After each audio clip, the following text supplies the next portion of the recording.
something wasn't sitting right with me. So I remember the day I'd said to him, I think we should just be friends. Mhm.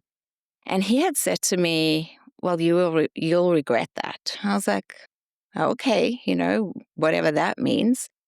And the next day, he came up to me and he said, I will tell you every single day for the rest of the year that you're ugly. And he did. Every single day he came up to me, different classrooms, it was always unexpected. And he would be like, you look ugly today, Belinda, or, to that effect. And other people heard it. Teachers heard it, and nothing was ever done. But it was a whole year. Mhm. And then by the time I went to grade 9, he actually didn't return to school. I think they'd actually moved back to Mhm. England. But my point being is then I completely lost myself. I had to show up every single day Mhm. to people that I knew didn't like me, I guess.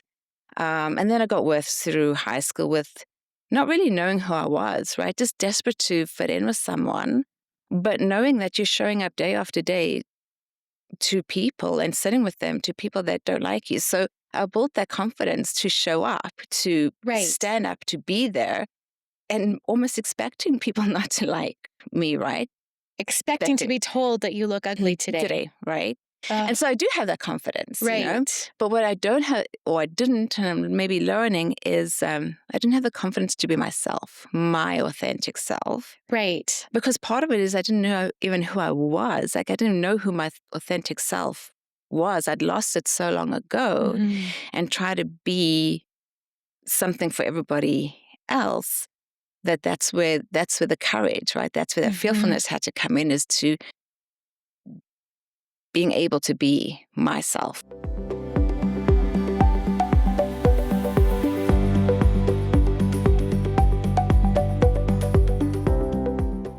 Welcome to Hear Me Out with Belinda. If you are enjoying the content, please don't forget to like and subscribe to the channel.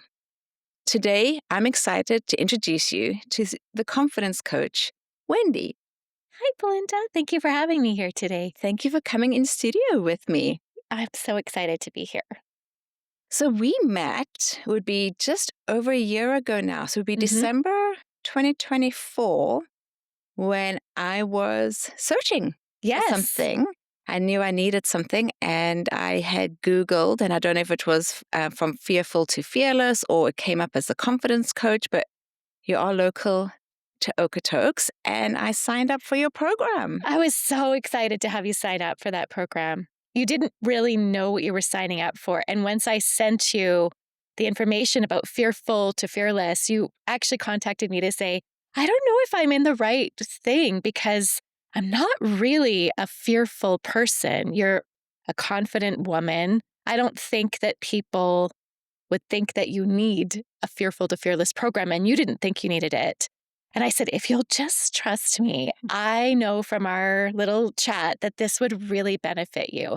And maybe I need to change the name of it, but I feel like it does encompass the journey from not really understanding ourselves to really feeling embodied in who we really are. And that has a different kind of confidence, a real fearlessness. So you stuck it out, and I think you were glad you did.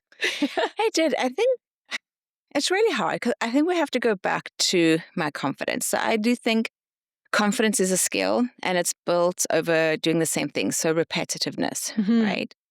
And so something that I do, like I can walk into any room, I can speak freely, I can ask questions. I have the confidence to do that. And so that's what I was thinking initially is when we first met. It's like I don't lack the confidence to present myself. Going into it a bit deeper, though, going back to how confidence is built, is I had to go back to how I built that confidence. And this is something that's really hard for me because I wasn't sure Mhm. if I was going to go there or not. But in grade 8, so we Mhm. have, growing up in South Africa, we have a primary school and a high school. And so high school starts in grade 8. And my parents had put me out of our community school for various reasons. So I was going into a school where I didn't know anybody else, right? There had been Mhm. 2 other primary schools filtered into that school, which is common in your Right. communities. But I'd gone into this school where I didn't know anybody. And within a couple of weeks, I'd had a boyfriend, as you do when you're 12 or, Right. 13. But, we didn't sit together during break or anything. It was really just, I don't know, like a paper, Mhm. boyfriend, girlfriend thing. And so something wasn't sitting right with me. So I remember the day I'd said to him, I think we should just be friends. Mhm. And he had said to me, well, you'll regret that. I was like, okay, whatever that means. And the next day, he came up to me and he said, I will tell you every single day for the rest of the year that you're ugly. And he did. Every single day he came up to me, different classrooms, like it was always unexpected.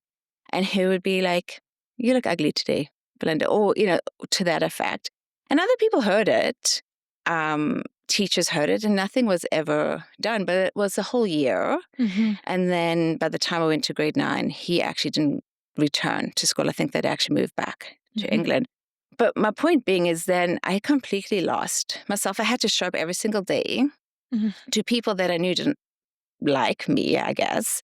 And then I got worse through high school with not really knowing who I was, right? Just desperate to fit in with someone, but knowing that you're showing up day after day to people and sitting with them to people that don't like you. So I built that confidence to show up, to Right. stand up, to be there, and almost expecting people not to like me, right? That Expecting to be told that you look ugly today. today, right? Ugh. And so I do have that confidence. Right. But what I don't have, or I didn't, and I'm maybe learning, is I didn't have the confidence to be myself, my authentic self. Right. Because part of it is I didn't know even who I was. Like I didn't know who my authentic self was. I'd lost it so long ago Mhm. and try to be something for everybody else that's where the courage, right? That's where that Mhm. fearfulness had to come in, is to being able to be myself. Yeah. Thank you for sharing that. That's crushing to hear about a little girl going to school and having that experience. Yeah. Like I said, it's really funny because I only shared it with my husband and I shared it with him after we'd been married for years. It's not something, I mean, my parents never knew. Most of my family didn't know. And once I changed schools myself when I went into grade 10. And yeah, nobody knew. But I think it just goes back to that skill, right? You build that confidence, that repetition. Right. And I think it's also played, when I think about it now, it's played a very big part in how I have parented my kids and how to protect them. Like I never, ever wanted them to experience that, Yeah. type of thing. And I think why also like I get really passionate about bullying, because I'm like, I've experienced it. I know what bullying is, right? Yes. And I know when something's done about it and when something's not. And I think a lot of people want to wear the pink shirt on anti-bullying day, but that's all they're prepared to do, right? They're not Right. prepared to acknowledge either their part in what they did or their part, what they're teaching the kids or anything Mhm. else like that. So yeah, so that's the bullying part of the confidence, building that confidence side. Oh, Yeah. that's a powerful story. And then my brain goes back to all of the profile quizzes that we did together. And because that's what I love. I love doing profile quizzes to see what, in different systems of organizing the way that people are, like how do the different profiles fit into who you are? And the one that comes up when I think of you, if it's okay if I talk about Yep. this, is your Enneagram. So Hmm. you're Enneagram number 8, and that is called the controller as one of the names. And it makes sense to me hearing that story that you would want to control circumstances Yes. to never have to go through something like that again. Yeah, to not be hurt, right? So I protect my environment, I control every aspect of my life Yes. because I don't want to go through that again. I don't want to be hurt. Yes. And even though I boxed it up and sort of pushed it aside, it was always there, right? Yeah. And I think I think that's why like a lot of women our age become angry, right? Is because we box things like that up. We forget about how we hurt and how the skills we learned to Mhm. protect ourselves. And then we get to this point in our life and we're looking for joy, Mhm. And so Yes. I think Joy is that temporary experience, right? Hmm. It's not a state of being, Hmm. and had a lot of joy with my family. I had a lot of joy with my kids, you Yeah. know. And as they got older, which I think happens to a lot of people, they they didn't want to be with me all the time, which is normal. You know, Hmm. they want to hang out with their friends or do other things. And so my moments of joy became fewer and fewer because my joy is so closely associated to being with my kids Right. that I didn't know how to feel joyful without them because I can't really remember experiencing I moments of get joy. that. Well, and when you think about how young you were when this circumstance happened, you very well may have like packaged up a big part of yourself and just put it aside so that you wouldn't have to feel some of those feelings. Yeah. And then when you had children, you could experience things through their joy and, access your own feelings of joy through them. So, yeah, that makes so much sense. Yeah. I think my work as the confidence coach is usually to help people to see that who they are is perfect just as we are. Because even though most of us haven't had a story exactly like yours, everyone has been wounded and hurt at some point during their childhood. And everyone has found ways, from my work, the way I see it, to make ourselves acceptable to others. And so we construct a version of us that we think is acceptable. And the sad thing is that version of us is a construct and it can't feel. It doesn't respond to reality in an authentic way because it isn't authentic. It's it's a construct in order to be able to fit in and to belong and to be safe.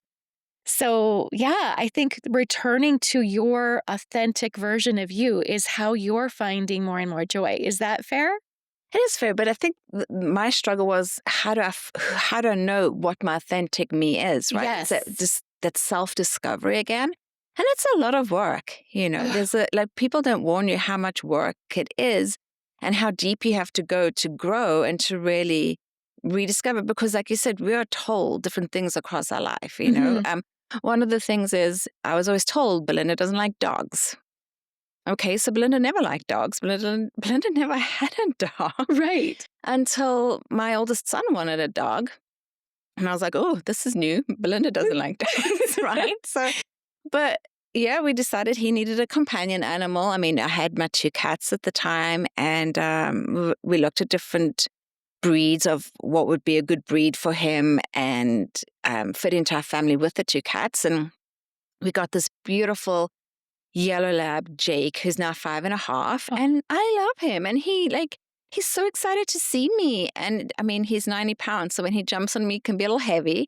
But he wants his snuggles and his cuddles and, you know, playing with him. And I'm like, why was I told I don't like dogs, right? When I really didn't know, you know, I'm like, I do like dogs, right. you know? Yes. So just little things like that. It's a rediscovering things. It's like, what is truth? What is my truth?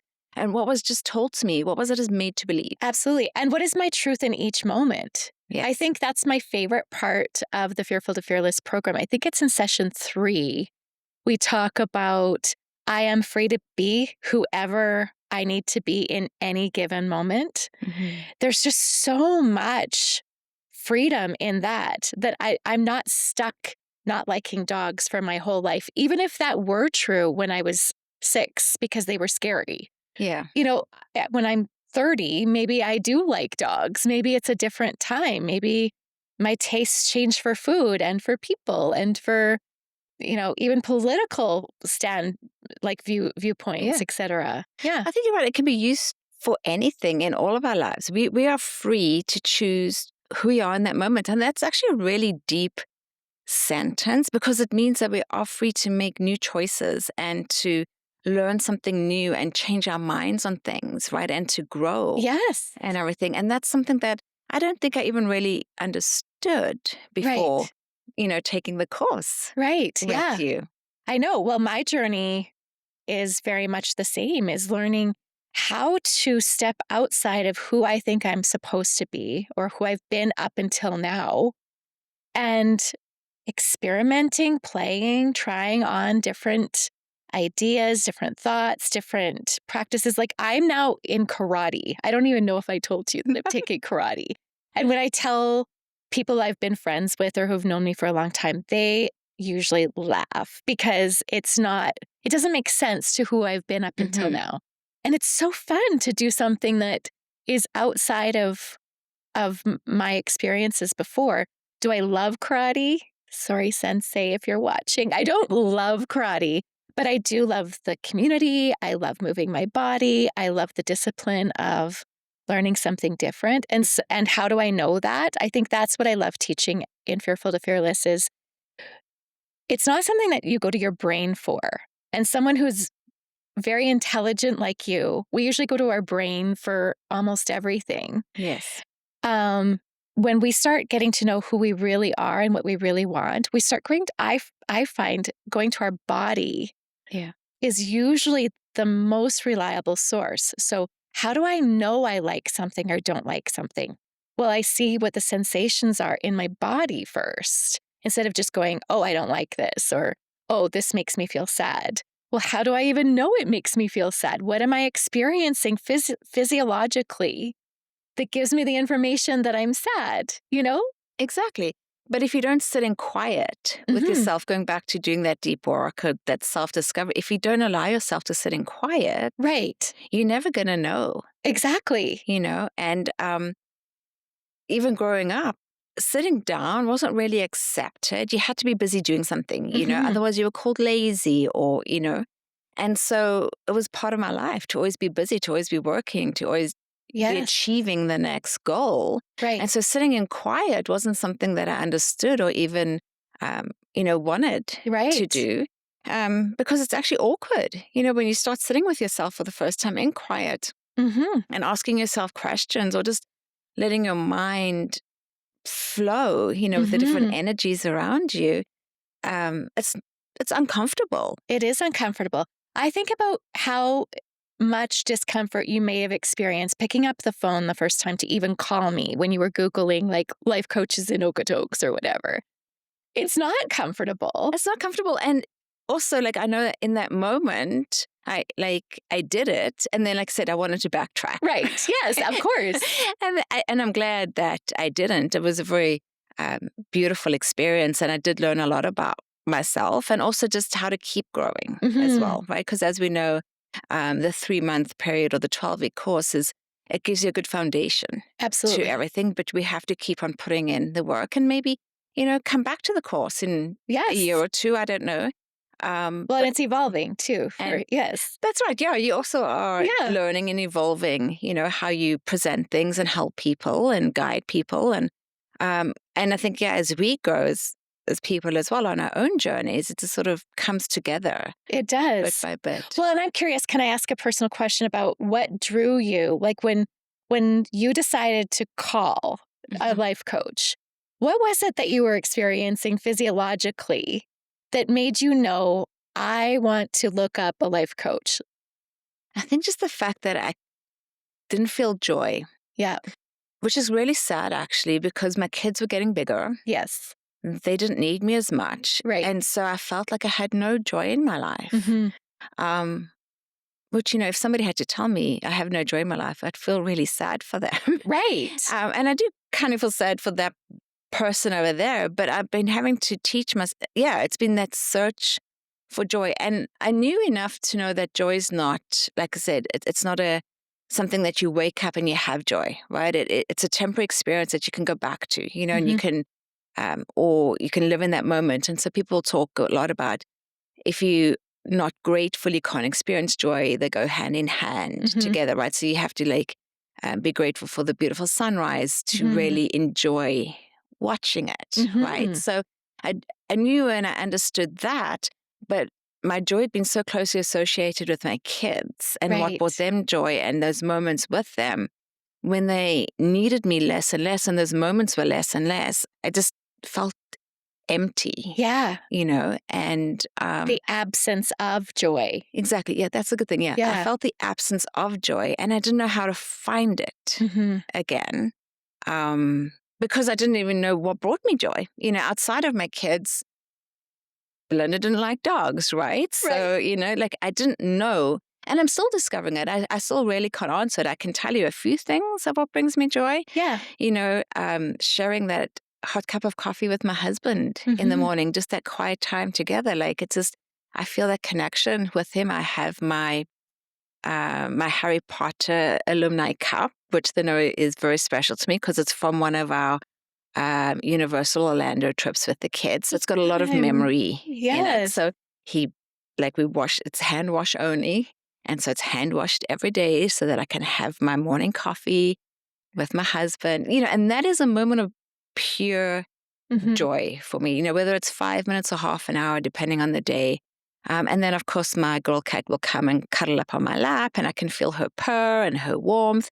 And the dog will jump up and he'll come lie there, and then the other cat will come, and it's like, Hmm. this is joyful. Like I'm grateful for my pets and their love and this moment Yeah. in time. Yeah. And our ability to be able to just sit still and not be called lazy, and Yeah. for it to not be wrong to just do what it is I'm wanting, like Yeah. bringing some silence, a moment of pause, hand washing a cup. Hand washing. Like this brings so much joy.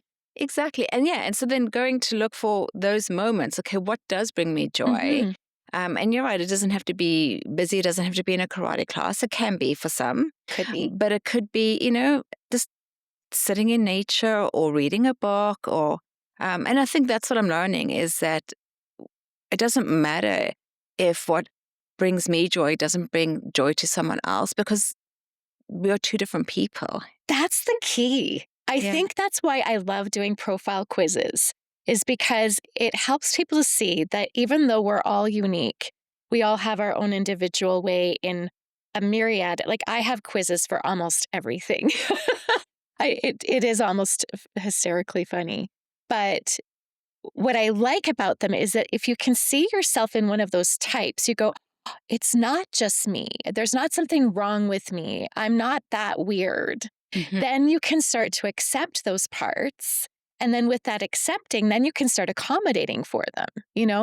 Like, oh, I'm a person that really enjoys this, at least at these certain times in my life. And maybe I like it the opposite. Like maybe you like quiet nature. And then sometimes you just love a really loud rock and roll concert. Yeah. And both are okay. Right? I think that's Exactly. what I'm learning. Both are okay. And like I said, in that moment of time, and maybe I used to enjoy, rock and roll concerts, and now I just prefer to be quiet. And once again, people can change. Yes. And I think that's why relationships are hard as well. My husband and I will celebrate 25 years this year, Yay. and we dated for 7 before we got married. So that's 32 years. That's a long time. And there's a lot of changes that have happened in both of us. Absolutely. In 32 years, yes, I would hope so, right? Exactly. You would hope that there's been some growth there. And so every now and then, either one of us will say, oh, but you used to love that. Hmm. And you kind of get frustrated. And then it's like, but hold on. He's allowed to change. He's Right. allowed to move past who he was in that moment of time, just the same as I'm allowed to change as well. And if I expect him to accept me and my changes, I have to accept him Yeah. and his changes. And I think that's why relationships are hard, to be honest, is that sometimes in that moment you don't want to accept that that person's changed in this way because maybe Mhm. it doesn't resonate Right. with you at that time, but you have to find a way through it. That's something that Sean and I've learned Yeah, together. Yeah. absolutely.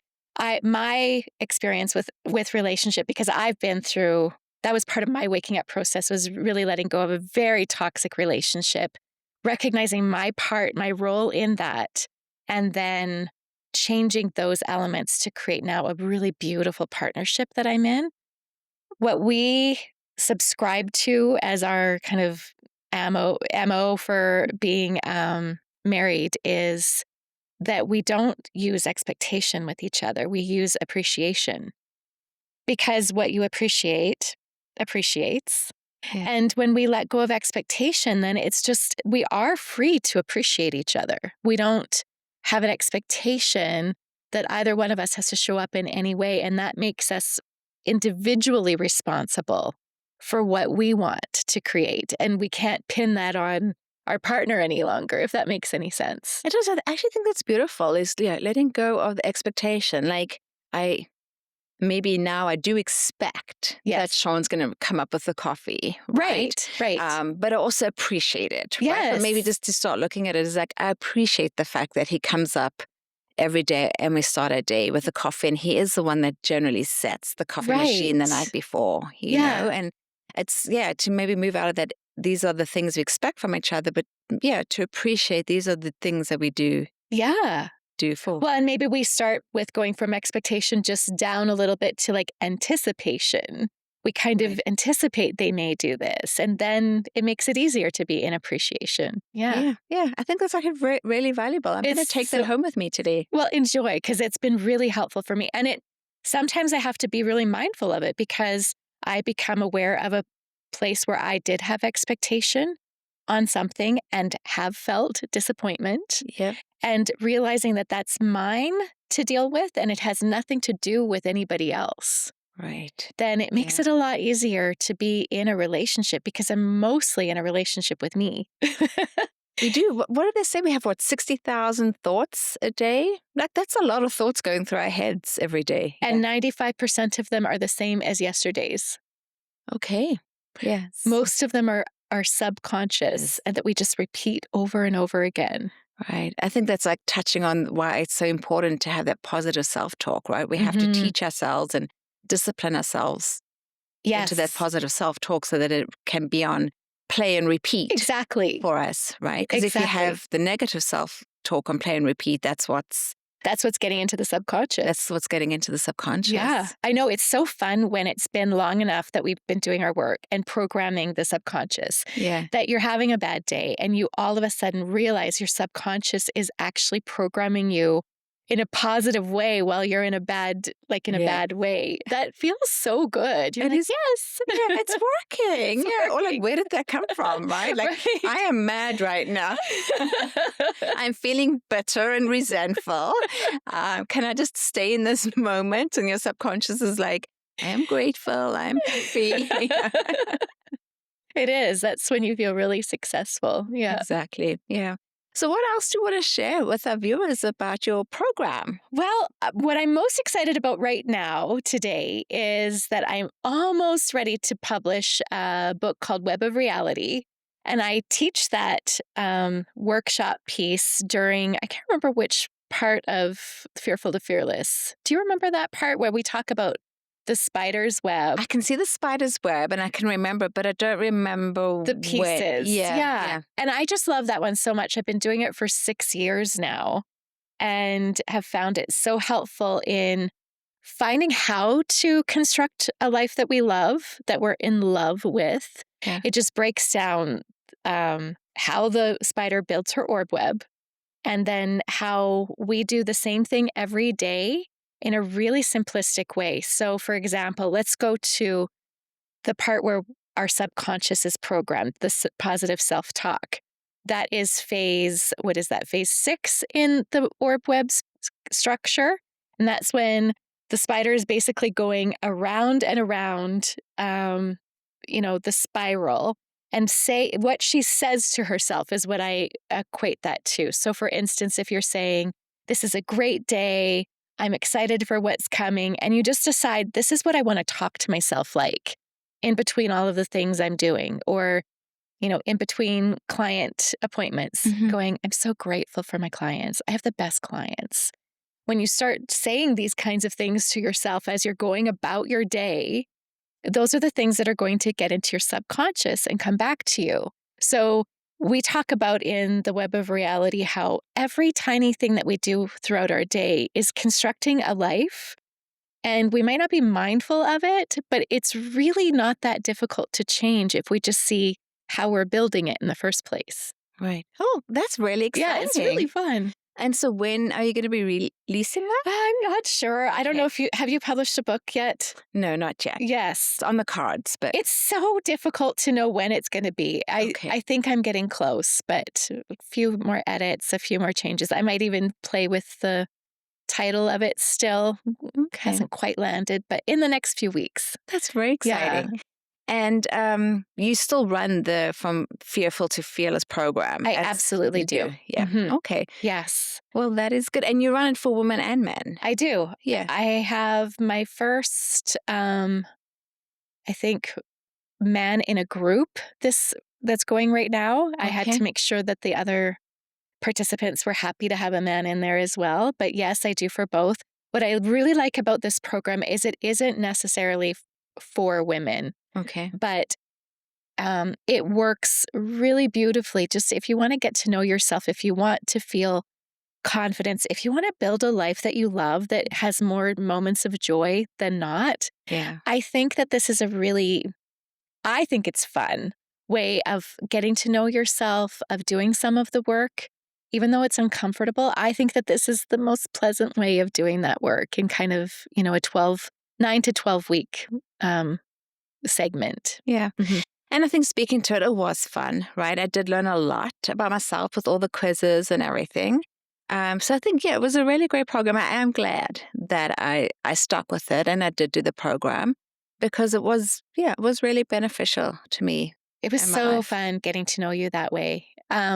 If you had advice to give to someone who's going, I think I might want to look up life coaching, I think I might want to do some work in some way, what would you offer them for advice?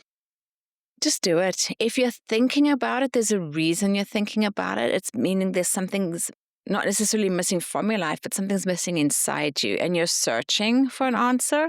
So whether there's a deeper part of your awakening or, whatever it is, do it, Hmm. even if you backtrack and tell yourself, I don't have the money or I don't really need it or, like there's a reason. I think the thoughts popped into your head. So just don't look back. Just do it. And I don't think they will regret it at Yeah. all. Yeah, Yeah. I don't think so either. I think you can invest in many things in life, but you will always have you with you. If you invest in yourself, I mean, I don't think that there's a better investment. No, because we can't invest in others if we haven't invested in Hmm. ourselves, right? If we're in what do they say? You can't pour from an empty cup. And I think it goes back to that. If we're empty, how do we give? How do we teach? Whether it's our family or others, right? So you have to invest. You have to fill your cup up, so that you can be present and a better person for Yeah, yourself and for everybody else. that's right.